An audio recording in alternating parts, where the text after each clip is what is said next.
వివాహం ఆలస్యం అవుతున్న వాళ్ళకి శివ పూజ విధానం ఈ వీడియోలో చూద్దాం.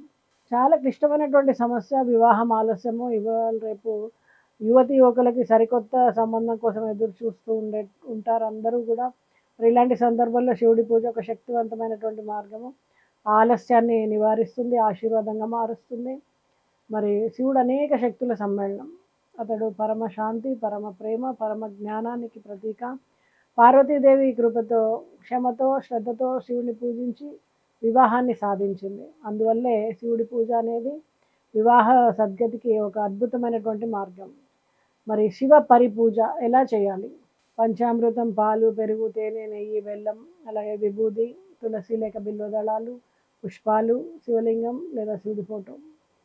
స్నానం చేసి శుభ్రంగా శివుడి ముందు దీపాన్ని వెలిగించి పంచామృత అభిషేకం చేసుకొని బిల్వదళాలు సమర్పిస్తూ ఈ మంత్రాన్ని జపించుకోవాలి. ఓం నమః శివాయ అనే మంత్రాన్ని జపించాలి 108 సార్లు కనీసం. అలాగే పార్వతీ శివులకు నామాలు చదవండి.